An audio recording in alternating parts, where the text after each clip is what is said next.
Atölye Masal YouTube kanalından herkese merhabalar arkadaşlar. Bugün sizlerle yine çok pratik kullanabileceğimiz bir aksesuar öreceğiz. Neden öreceğiz diyorum ve burada da bir hazır ürünüm var. Hemen anlatmaya başlayayım. Bu şekilde bir ürün almıştım denemek adına. Gözlüklerimizi koyabileceğimiz, çantamızda rahatça ulaşabilip ve rahatça muhafaza edebilmemiz için satılan ürünler. Açıkçası çıt çıtlı bu parçayı çok kullanışlı bulmadım. Hemen çıkabiliyor ve ben neden biz de örmeyelim diyerekten işe başladım, koyuldum diyelim. Ve aranızdaki arkadaşlarımdan da örmek isteyenler, bu konuda talepte bulunanlar da oldu. Hemen sizleri de kırmadan bir an önce bu projeyi hayata geçirmeyi düşündüm açıkçası. Gözlüklerimizi muhafaza etmek için daha önce masa üzeri aksesuarlar örmüştük biz, gözlük, tutucular. Çok da keyifli örülmüştü, hatta etkinliğini de yaptık bununla ilgili. Hala örmekte olan arkadaşlarım da var. Onu da linkini bırakayım. Masa üzeri aksesuar olarak örmek isterseniz eğer tariflerime göz atabilirsiniz. Şimdi şu şekilde bir parça öreceğiz. Birlikte göstereceğim. Bu teknikle de birçok ürünü çıkarabileceksiniz. Çok güzel bir örgü modeli, bir sık iğne çeşidi. Bu şekilde gözlüklerimizi muhafaza edebileceğimiz bir parça öreceğiz birlikte. Çantalarımızda gözlüklerimizi muhafaza edeceğiz. İstersek boynumuzda taşıyarak dilediğimiz zaman gözlüklerimize hızlıca ulaşabileceğiz. Açıkçası gözlük kullanan bir kişi olarak buna ihtiyaç duyuyorum. Güneş gözlüğünü kullandığınız numaralı gözlüğünüzü değiştirmeniz gerekebiliyor. Gözlük kutusundan çantada bulmaktansa yanınızda taşıyacağınız bu şekilde bir aksesuarla isterseniz çantanızın dışında sallandırabilir, isterseniz boynunuza da asarak rahatlıkla, kolaylıkla ulaşabileceksiniz. Zamandan tasarruf sağlatacak bir parça olacak diyebilirim. Öreceğimiz bu şekilde çok pratik ve şık bir parça. Kısa zamanda örebileceksiniz. Örüp sevdiklerinize hediye edebileceğiniz çok şık bir aksesuar diyebilirim açıkçası. Tabii kullanacağınız malzemeler bu göstereceğim malzemeler olmak zorunda değil. Çıt çıt da tercih edebilirsiniz ama dediğim gibi çıt çıt, belki minik çıt çıtlar kullanışlı olmayabilir. Bu şekilde mıknatıslı da kullanmanızı önerebilirim açıkçası. Şöyle çanta aksesuarları var. Bunlardan tercih edebilirsiniz. Ya da elinizdeki malzemelerle değerlendirebilirsiniz. Çok çok az miktarda zaten ip gidecek. O yüzden herhangi bir ölçü vermeyeceğim yine. Elinizde arta kalan iplerden rengarenk de çalışabilirsiniz. Malzemelerimiz, ben bu kağıt ipli olan parçayı videoda size göstereceğim. İstediğiniz, dilediğiniz iple örebilirsiniz. Pamuklu iplerle de çok güzel olacağını düşünüyorum.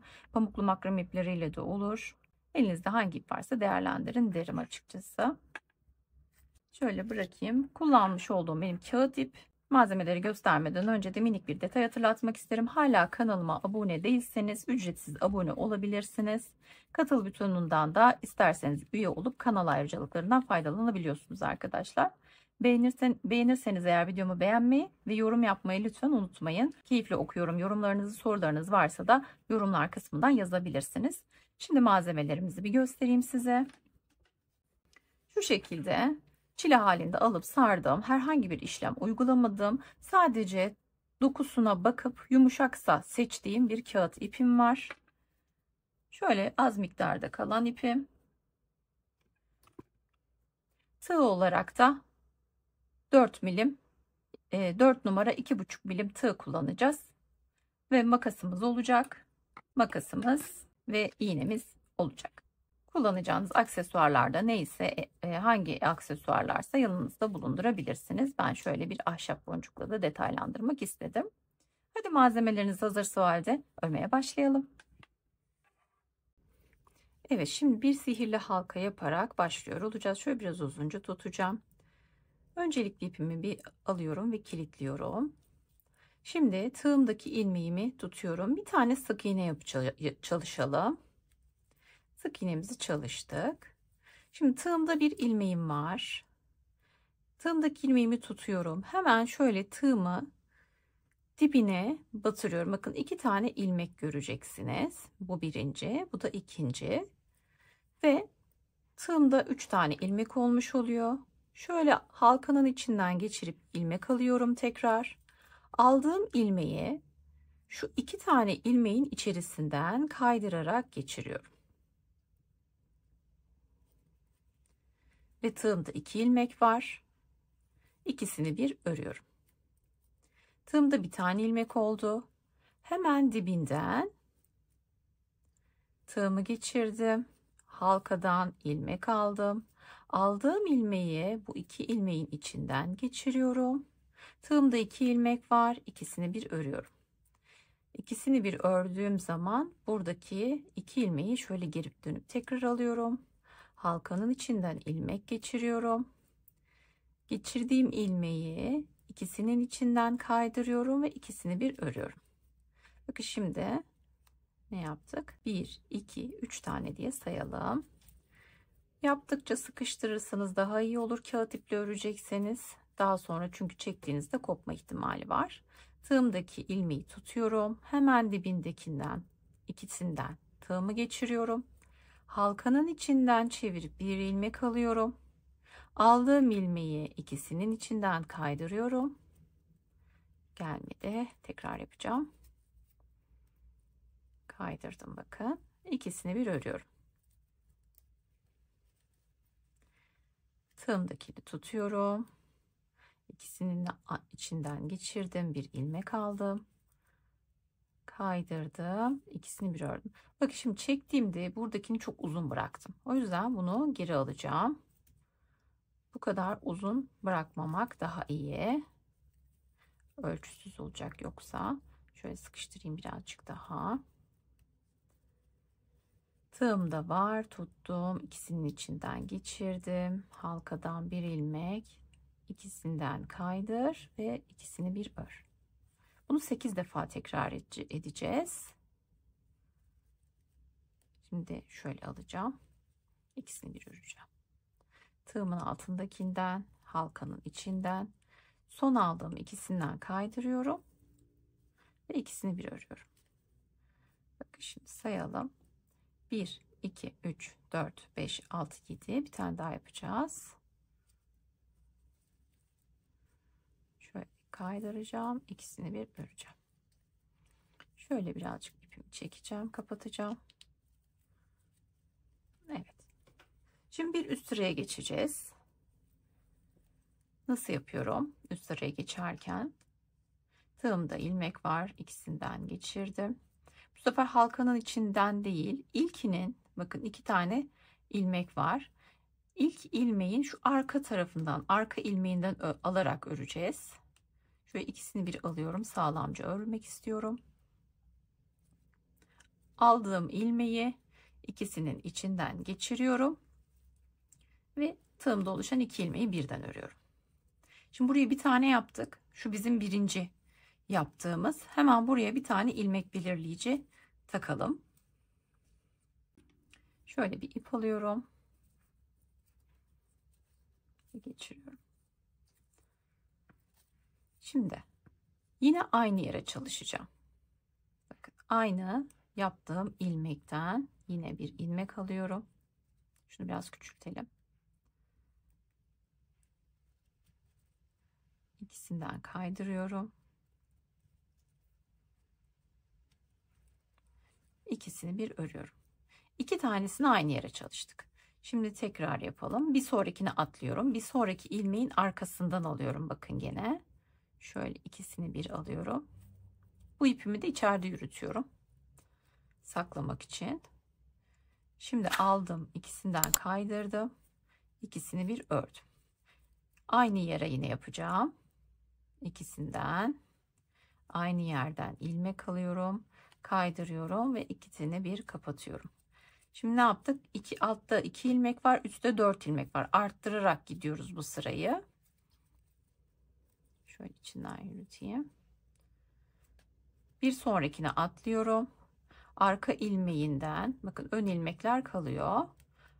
Şöyle ikisinden kaydıracağım. İkisini bir öreceğim. Şimdi bu sıranın tamamında her ilmeğe ikişer defa yapıyoruz. Bir üst sıraya geçerken nasıl yapacağım ve bir üst sırada sayılarımız nasıl olacak onları söyleyeceğim size.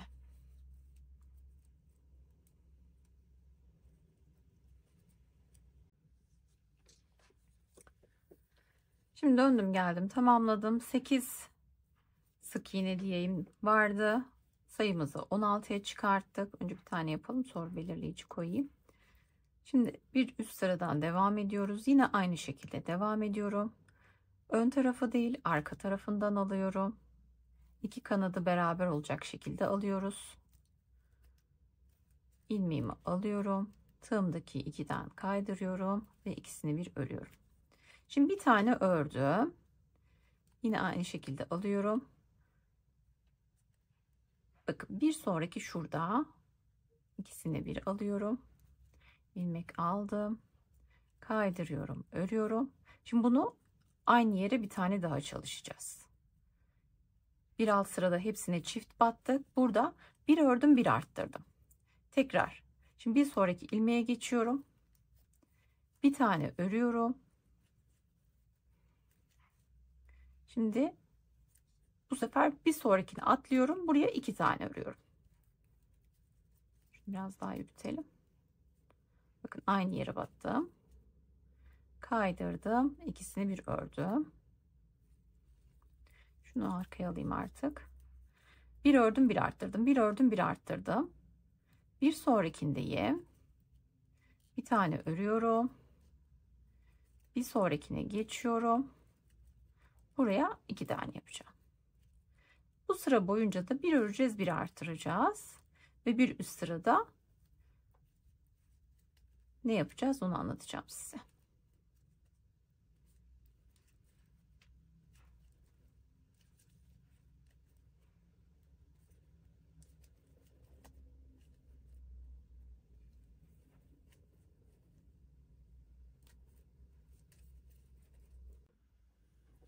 Bir üst sıradan devam edelim. Geçmeden önce de sihirli halka içerisinde 8 tane çalışarak başladığımız için 8'er tane arttırmayla devam ediyoruz. Bir ör bir artır işleminde yine 8 kez tekrarladık. Sıra sayımızı 24'e çıkardık. Şimdi yine ilmek dibinden 2 tane aldım. Şu bizim ilk ilmeğimiz, onu kaçırmıyorum. Hemen ikisinden kaydırıyorum, bir tane örüyorum. İlmek dibinden alıyorum, bir ördüm. Şimdi bir sonrakinden yine aynı şekilde alıyorum, kaydırıyorum. Bakın çok geniş olmuş, onu hemen daraltalım. Hatta ilkini de bir daraltayım. Tekrar öreceğim. Bir ördüm. Bir sonrakine ikinciyi ördüm. Şimdi bir sonrakinde kaydırıyorum, bir örüyorum. Burayı 2 defa yapıyorum. 2 ördüm, bir tane arttırdım. Şimdi devam ediyorum. Bir sonrakine bir tane örüyorum. Bir sonrakine bir tane örüyorum. Bir sonrakine 2 tane öreceğim. Bu birinci, aynı yere ikinci. Şimdi bu sırayı da 8 defa 2 ör 1 arttır, 2 ör 1 arttır şeklinde tamamlıyorum. Sıra sonundaki ilmek sayımızı ve bir üst sırada ne yapacağımızı söyleyeceğim.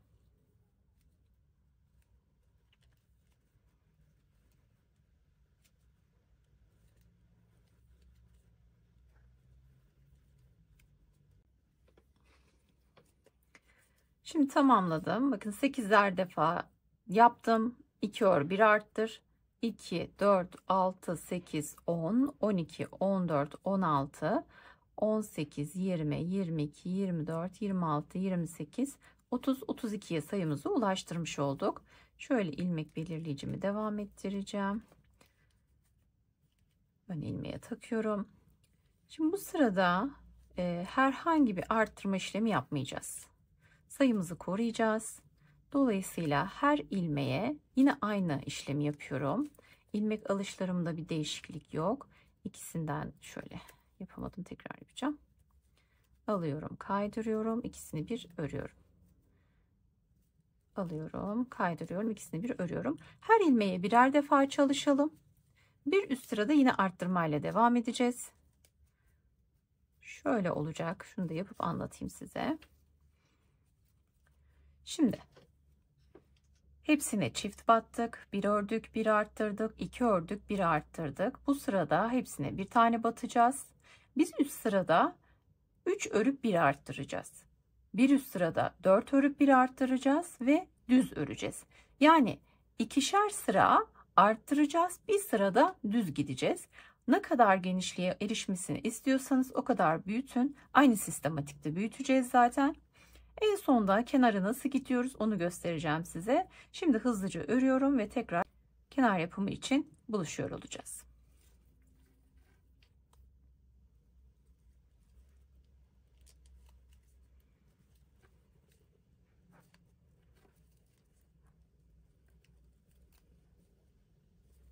Evet, şimdi ördüm geldim. Bakın parça bu şekilde büyüdü. Şurayı şöyle bir tane öreyim. Şimdi kaça kadar ördüm ben? 64 ilmek olacak şekilde. En son 6 ör bir arttır yaptım ve bir sırada 64 ilmek ördüm. Yani 2 ör bir arttırdan sonra bir sıra 32, 3 ör bir arttır, 4 ör bir arttır, bir sıra düz ördükten sonra 5 ör bir arttır, 6 ör bir arttır ve düz sıramı tamamladım geldim. Şimdi son sıramızda nasıl yapacağız? Şimdi son ilmeği çalıştıktan sonra bir tane atlıyorum bir sonrakine. Şöyle ikisini bir alıyorum ve tığımdaki ilmekten kaydırarak geçiriyorum. Üzerine 1, 2, 3 zincir çekiyorum. Şimdi sağdan sola doğru ördük ama bu şekilde devam etmeyeceğim. Şimdi tam tersine öreceğim. Geriye dönüyorum. Bir ilmek atlıyorum. Bir sonraki ilmeğin bana bakan tarafı değil, arkada kalan tarafından öreceğim yine. Şöyle ikisini bir alıyorum. İlmeğimi alıp bakın örgünün üzerine doğru uzatıyorum ilmeğimi ve ikisini bir çekiyorum. Şimdi bir tane daha yapalım.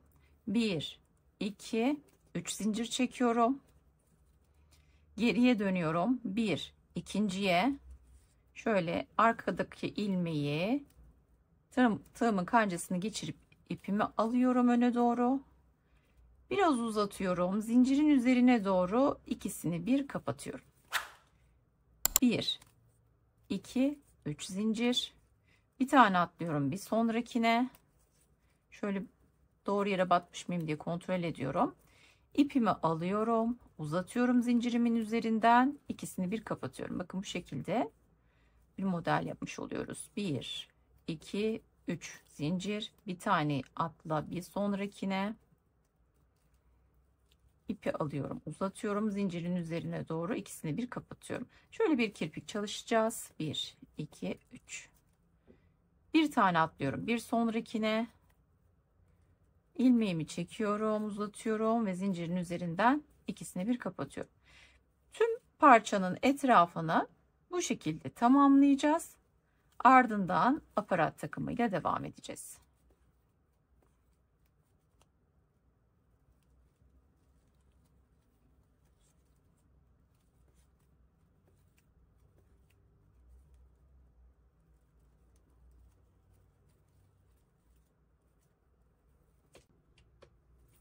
Sonuncuyu da çalıştım. 3 zincirimi çektim, yükseldim.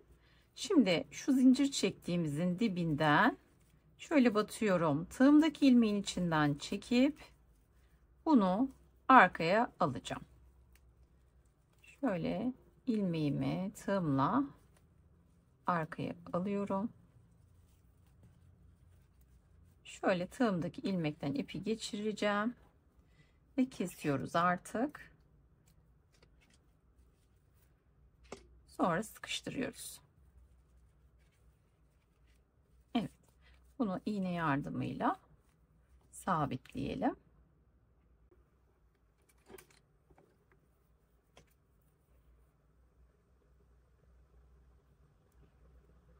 Şöyle ipimin ucunu hafif açıyorum.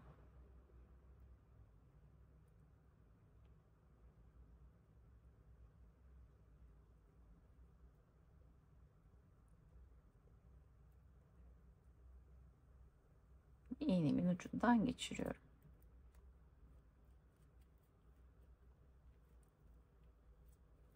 Şöyle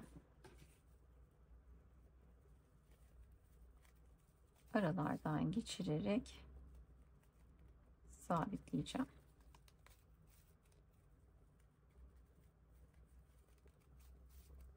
Bunu yaparken de ilmeklerin görüntüsünü takip ederseniz daha pürüzsüz bir geçiş elde etmiş olursunuz. İç tarafında da.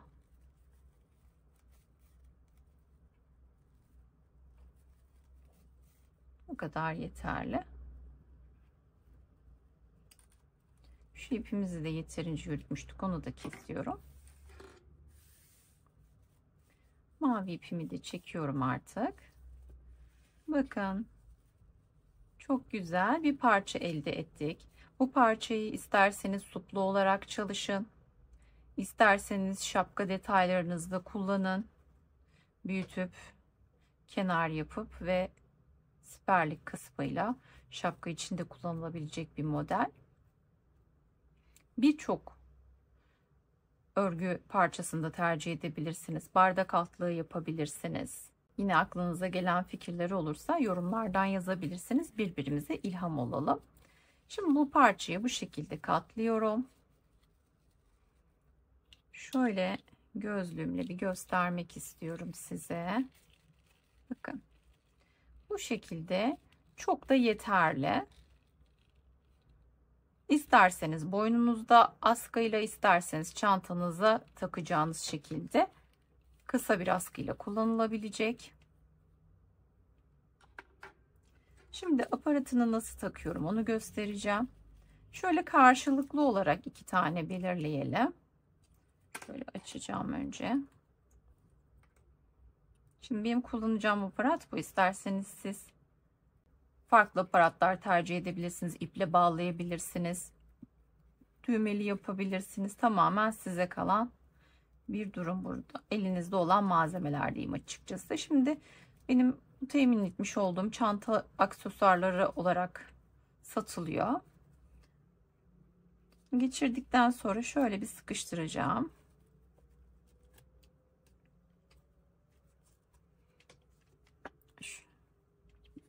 Şöyle bez parçası alayım, hatta onunla birlikte sıkıştıralım. Zarar vermemiş oluruz. Şöyle bakıyorum. Evet. Şöyle kaydı biraz. Onu yerleştiriyorum. Tekrar bu yanından sıkıyorum.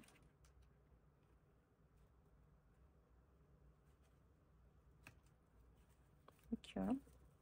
Evet. Şöyle biraz daha sıkabilirim. Şimdi karşılığını da yapıyorum hemen.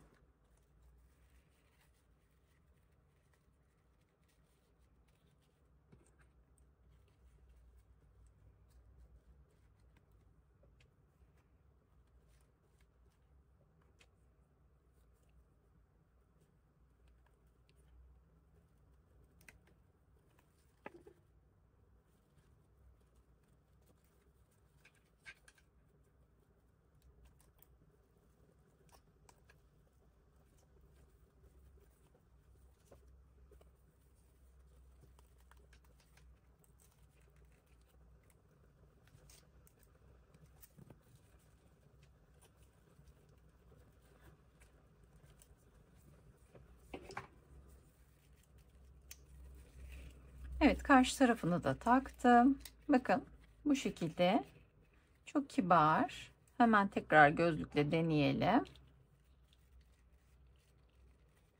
Şöyle koyduğunuzda çıtlatacaksınız. İsterseniz şöyle de yapabiliriz. Düşmemesi adına daha korunaklı olur. Evet. Taşımak için de aparatını yapalım. Evet. Ben çantama takarak kullanacağım. O yüzden kısa bir askı çalışacağım. İpimi kilitliyorum. 1, 2, 3, 4, 5, 6, 7, 8, 9, 10 zincir çekiyorum. 39, 40. 40 zincir çektim. Şöyle bir ipimi yerleştiriyorum. Hatta biraz daha uzatabiliriz. 41, 42, 43, 44, 45. 45 zincir çektim. İpimi çekiştirdim ve yerleştirdim. Şöyle ilk zincirin içinden sabitliyorum. Ve ipimi kesiyorum.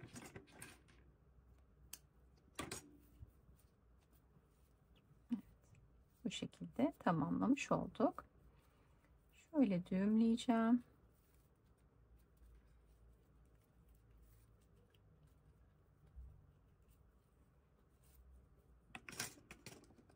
İpimin uçlarını kesiyorum.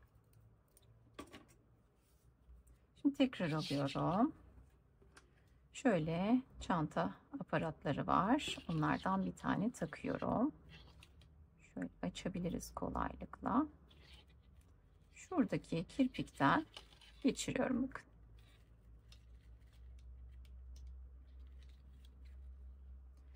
Ve bu aksesuarı da şöyle yapabiliriz.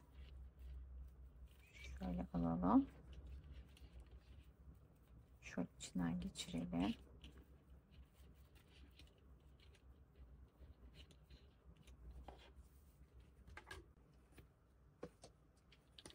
Evet. Şimdi ucuna da ahşap detayları seviyorum. Şöyle bir tane ahşap boncuk geçireceğim.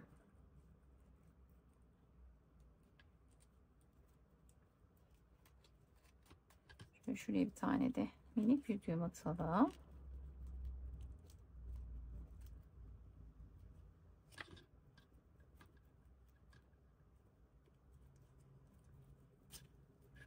Ve tamamlamış olduk.